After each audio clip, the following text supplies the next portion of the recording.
or an open forum dialogue that we can start conversations with, then I will be only too happy to take part with my colleague John. So can you see our what is on the screen? Please tell us what is on the screen so that we make sure that we have we are on the same page. Yeah, I can see your presentation. Who are we? Lema Concepts. Why representation matters. Okay. So Fiona will go ahead and give you the structure and introduce us. All right. So quick structure, you can see who are we? Who are Lema Concepts? Why does representation matter? What are the misrepresentations made by NGOs in the past? Our voices and the importance of our voices. Why tell stories and how to identify a good story? How CSOs can develop stories during this pandemic, and I'm sure that's why most of you are here today. And then we want to also offer storytelling suggestions, and then after that, have an open dialogue and open forum based on our findings and discussions.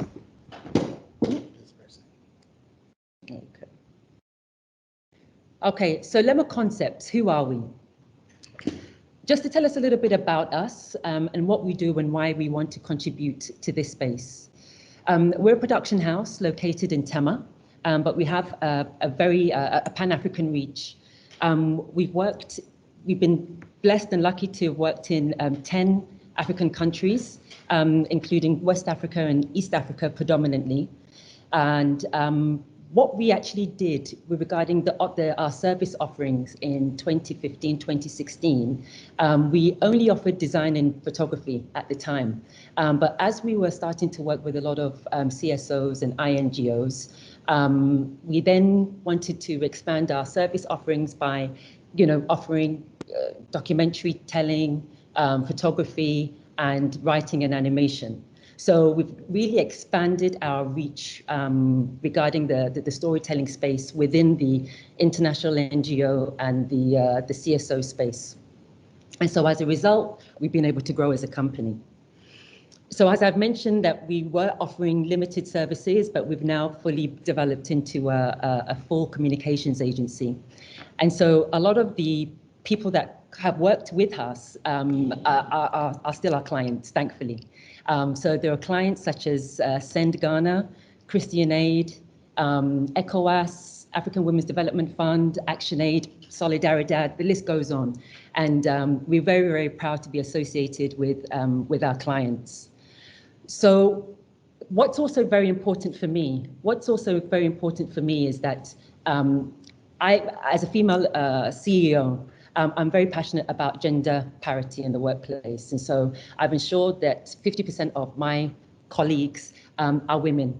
They are storytellers, they are lead editors, they are writers, they are videographers, and they are photographers.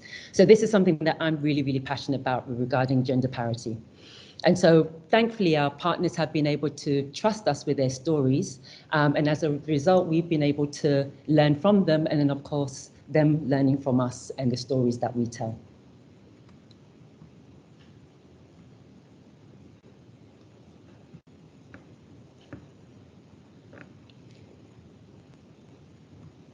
Okay, so what to expect from this discussion? This discussion is a very open forum, open dialogue.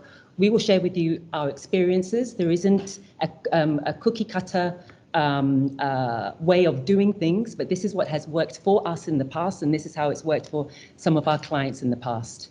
So as I mentioned, I will talk about whether old narratives work, and if not, why. And then later we will explore what COVID has done and how it's changed the development space. Okay, so why does representation matter? Representation matters because we all bring different perspectives to the table, and those perspectives are really informed by our experiences and our identities. But it also matters because it can shape how minorities or a particular group are viewed by society, and importantly, how they view themselves. Now, there have been a number of faux pas by NGOs regarding misrepresentation of Africans. And so I'd like to just take a a walk down memory lane, and just I'd like to take a walk down memory lane and just illustrate to you how some NGOs in the past have represented themselves, but as a result, they've also represented the people that they were supposed to represent and protect and trust. So in 1985, Sir Bob Geldof, who is pictured here, he was the founder of Live Aid. He organized a star-studded concert, which was actually launched in Wembley, in North London, and they raised $127 million for famine relief in Africa, but in particular for Ethiopia. And unfortunately, it was images such as these that became the lens in which Africa was viewed through. If you see the lady on the right-hand side, this is actually the same girl who was pictured at the age of 6. And she actually went through a lot of turmoil regarding how she was also perceived globally. And she had to go underground, even though she's now married and she has a family. But how that picture had basically transformed, well, had changed her life for the worse. She was quite upset about how those images of her were put out there globally. Again, fast forward 30 years, in 2019, another UK NGO, Comic Relief, they were slammed for perpetuating the white savior complex, a narrative that's been pushed for centuries. And due to the uproar of this particular campaign, social media images, these social media images, sorry, were people were repulsed. And as a result, the NGO had decided that African stories should be produced by Africans and told by Africans, whether it's producing, writing, and actually speaking in our voices. So since we now have a voice, so we have a voice and it's now being heard. It's now definitely being heard. And that's thanks to social media. The conversations are no longer passive.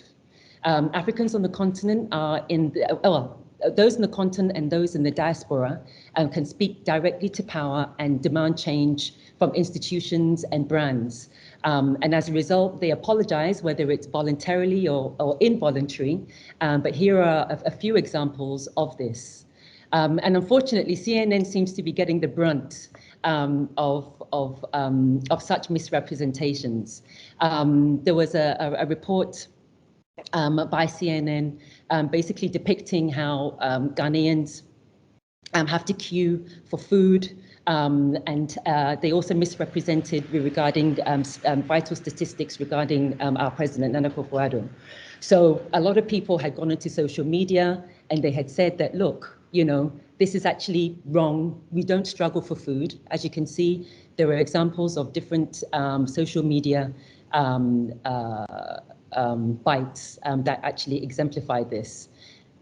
Again, Kojo Sheldon, he wanted to visually represent apim, plantain, yam, just to show that, look, CNN, get it right. We are not struggling. We are not starving people. So with the voice at the end of our fingertips regarding social media, it just shows how powerful social media is. And again, just to go to our counterparts in East Africa, again, unfortunately, CNN did the same thing to Kenya, where they had insinuated, well, not even insinuated, they had said that Kenya is a hotbed of terror. And Kenyans are very, very lively on social media platforms such as Twitter, especially. And Uhuru Kenyatta has also put his voice to such messages, saying that this has to stop. So telling stories in the time of COVID. At this juncture, I'd like to pass on the baton to my colleague Kamal, and he will give you a few tips and understanding of the reasons why storytelling matters. Okay, thank you so much, Ms. Fiona. My name is John Kamau. As you can tell from the name, I am from Kenya, and we are part of that Kenyans on Twitter community who are so active. So I would like to still know if, Kojo, we are together and whether we are losing you or not, or if all is going well, because sometimes when you hear silence on our side, it's difficult to know whether there's an audience at the end of the line. All is going on. We have quite a good number of representations, so we can go on. Thank you very much, Kojo. I really appreciate that. I want to pick up where Fiona has left off, and essentially to ask ourselves what is happening. Okay, she's already painted a picture of the kind of audience that you're engaging with, and today I want to pick us from there, and I hopefully this is being recorded, and please ask questions as we are going, and we'll make sure to highlight those questions in our discussions. So we have to start with these originals. Question. Why tell stories, especially in these uncertain times? Right? Why does this forum exist today, and why have most of you signed up? Hopefully it's because you do believe that stories matter. And I will argue that they matter most when things are most uncertain. When everything seems so volatile, stories become the way the communities confirm what matters to them, what is worth focusing on. And ever since our species evolved, if you look historically into tribes, those who encountered the greatest dangers always valued and prioritized the griots, the people who became the keepers of narratives and stories. So what does it mean to tell a story then? Okay, it means a couple of things. It means going beyond stating facts or reeling off a string of news items. It means putting things in social perspectives and actually not being afraid of emotional detail. It means sharing things that you care about in a way that frees others to also discover their own connection to it. And so this is the irony where when people are most troubled, they actually need humans telling human stories. They don't want just mere facts, a mere reeling of information from the ground. We need to find better ways to tell these stories, and hopefully out of this session, we are going to have a few tips. As Ms. Fiona rightly noted, we are not the sages on the stage. We are just showing you a singular way of approaching something, and hopefully you contest that and you give us alternatives. So let's start with a few tips. How do you identify a good story, right? Now, these are, sorry, is somebody's microphone on? So I'm going to start asking this. Whenever Fiona and Lema Concepts is consulted, we encounter organizations that have these 5-year plans and 10-year plans. But all of us now know that actually those plans sometimes they are not too useful when the world is changing so fast. So how do you plan for the next 5 years when you're not sure what is going to happen next week? So to ask questions, okay? Ask important questions about your organization and about yourself. And try to see what narrative is the strongest of all, right? And try to see how you can make it clear and find words that can actually feed that. So what does the organization stand for? And what does our organization mean, okay? And then what we want to do is find maybe a protagonist, somebody who will be the voice of that narrative or your organization, okay? So what we are advocating for in developing good stories is actually knowing yourself, right? How do we develop stories? The storyteller as a person is to know yourself, right? Why is this important? Ask questions such as, who am I? What do I like? What do I celebrate? And think about the concept of Ubuntu as shared by South Africans. That because I contain this reality, I suspect others to contain or they are able to empathize with that reality. I am because you are, right? And so if you know yourself and what moves you to action, hopefully those same things will also move others into action. So what will people say about you if they find out your profile? Are you a compassionate person? Are you a compassionate organization, right? What kind of things do you consume, right? And remember that the very things you put on your personal platform, sometimes they might not be gelling with what your organization places. So are you projecting a conflicting message of yourself and others? Okay. So how do you then develop stories? Okay. Don't write into a void. Do not write into this empty space. Okay. We are not telling stories for the sake of art. We are telling stories because we know stories matter and they are consumed by human beings, right? Don't try to be evasive about your intentions, okay? That is an example of disrespecting your audience and the intelligence of those of you who are consuming you. So by respecting these people, try to make sure that you are leading with your own humanity. You are not perfect. Whatever organization that you represent, they are kings. They are frustrations. Try to be as human as possible because people will see your humanity by how you tell your stories, okay? So remember this, okay? Why should they engage with it? And are they better off with you or without you? So ask those questions. And I want to insist on this, that today we might have more questions and answers, and that is okay too. So how does your story acknowledge your audience, okay?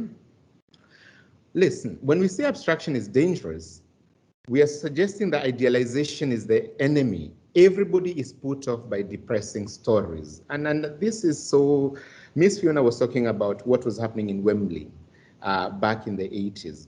In fact, there was a formula to tell African stories. Now, what is interesting is this is not new. We can go all the way back to Kipling and the African burden. We can go to our friend Binyavanga Wainaina and how to write about Africa.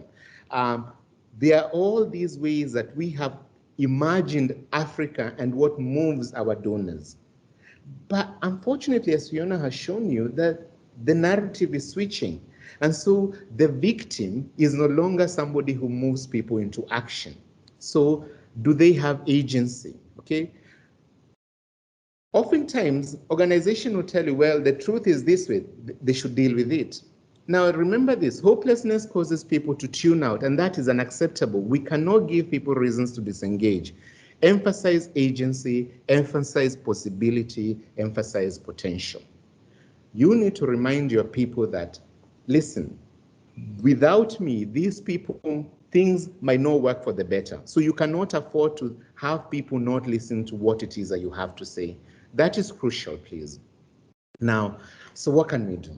First of all, not everybody got COVID, but everybody was affected by it. And I'm going to make a case here very shortly. I'm going to show a few depressing things just to remind you the context in which we are working with, okay? We can explore the impact of lived experiences for marginalized communities due to COVID. And all of us here, ultimately, no matter what our work with, whether we are dealing with corruption in Ghana, or whether we are dealing with resource mobilization or resource depletion, at the end of that agenda are human beings. You have to speak about human stories. So how do we develop these stories? First of all, remember, beneficiaries are people, okay? You see, a lot of times we discover is whether, and I'm not going to give any examples here, CSOs and NGOs sound self-congratulatory. This is who we are. We are amazing. We did this. We accomplished that. We deserve more money. That is essentially the look, we went to this community. We were able to resolve all these problems. Now you need to reward us by giving us more money. I mean, it sounds cool, but essentially sometimes that's how we have found some stories being told. Ultimately, we are here to celebrate and empower people. Our agendas of transformation are always inspired by deserving people, people who want to help achieve their full potential. If you're doing things right, people will end up looking good. So let your stories do the same thing. And what will end up happening is you will stop reporting and you will start telling stories. You see, what is the storytelling pipeline here we're arguing about? It is about humanity.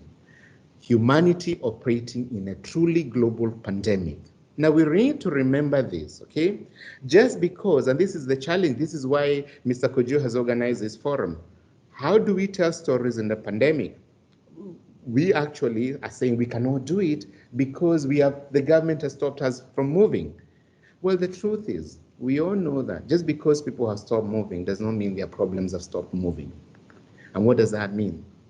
The people now need us more than they have ever needed us. How do we reach out to those people? Okay, people have been hurting, and listen to this: just because they are not trending does not mean that they are not hurting. Okay, so you give them agency, you capture them in their environments, you show them what it is, and more importantly, show them as fully rounded human beings.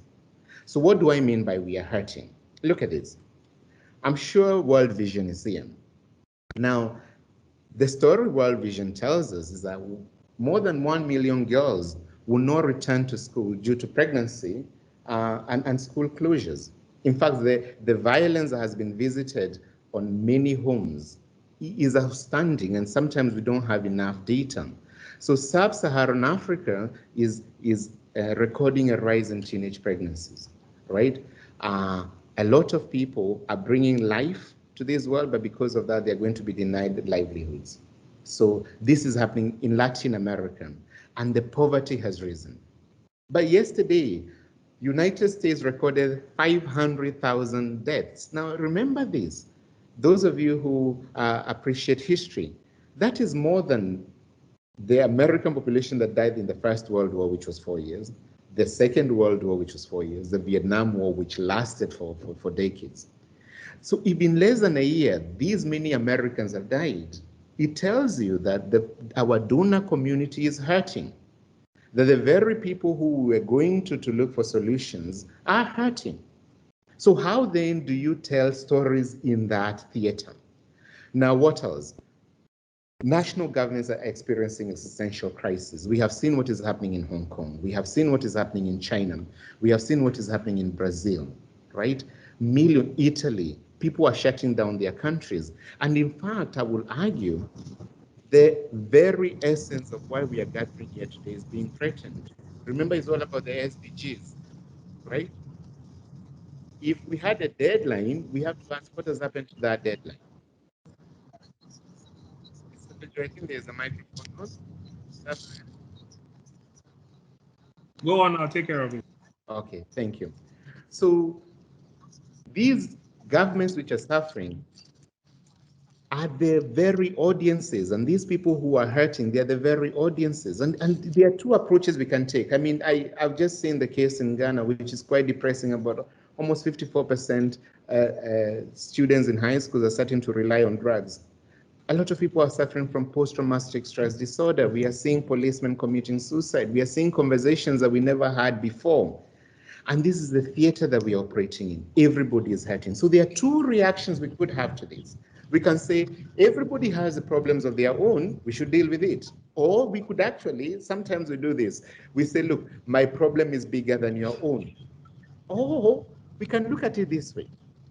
For the first time in the world, we can all experience what it means to be disenfranchised, what it means to struggle, what it means to have bad governance, what it means to have a meal that might not be guaranteed. If you look at what is happening in Wembley, where you see people lining up for food, these are images we never thought we'd be seeing from the West. So now as an organization, can you start reaching out to that heart and say, listen, we are empathizing, we are here with you. How can we do more together with less? Okay, so these are the steps that we can actually take. First of all, respect and honor that everybody is hurting. And then your stories have to deal with individuals, okay? Now I want to kind of take it a bit slow here because it's quite a lot to consume. Do not just sell the misery. Work to trigger the healing process and turn disasters into stories of hope, okay? You deal with communities, but your stories must deal with individuals. I'm just going to repeat that again. You are working in communities, these large, expansive communities, but we get exhausted by epic big stories. Even the most famous epic stories, whether it's Shakespearean tragedies or these stories that we consume from the West, they have protagonists, broken people, broken heroes. You can always look at there's a Russian gentleman who did there are a number of narratives that we can tell. So donors need validation more than ever. when governments need to justify their support for your programs, they need to see evidence on the ground. They need to say, it's true we are suffering here in Ghana, but we can help that community in Bolgatanga because look at what they were able to do with so little. So CSOs who are struggling to find their spaces, you need to engage more. You need to put yourself out more, but in a more humane way. When your workers start reading and sharing your content, then at least we can also do that. And the reason I'm saying this is because a lot of organizations are not mobilizing their people. And you people, a lot of you in the communications departments know this. You put out a Facebook post or a Twitter post, and even people in your own organization are not liking it. So why should we like it, the general public? So mobilize your own people. And then do not make, there's the danger of assuming that the CSOs are your competitors just because you're in the same space, okay? I think this is sometimes, and I'm very proud of the Ghanaian CSO space, you are collaborative. I mean, this is a testament of that. But it's very easy to think that just because we are all working for gender rights, we are competing for the same funds. In communication, what you're doing is you're competing against eyeballs. So how do you do this? Tell shorter stories because people will not give you 15 minutes. If it can be said in 3 minutes, why are you telling it in 5 minutes, okay? Appreciate the old motives. Once upon a time, find a valuable way to activate the inner storyteller in you, okay? So just because you are locked in does not mean you have to lock out yourself from the wider global reach, okay? Think of Rashford. I mean, that UK gentleman who was a footballer, who was able to awaken the conscience of an entire country. By doing what? By sharing his story about when he was a child and he needed food. We were able to empathize with a millionaire. That seldom happens. And then go to your own archives. Start reading your stories. Start seeing whether they actually move people or merely they are reports, okay? So what do we say? Celebrate the resilience of the human stories, stories that will connect with the global audience and transcend the borders of Ghana. And more importantly, let me say this, know when to stop talking. And this is a point that is often overlooked. So I'm going to practice that advice and I'm going to shut up now. And I appreciate you.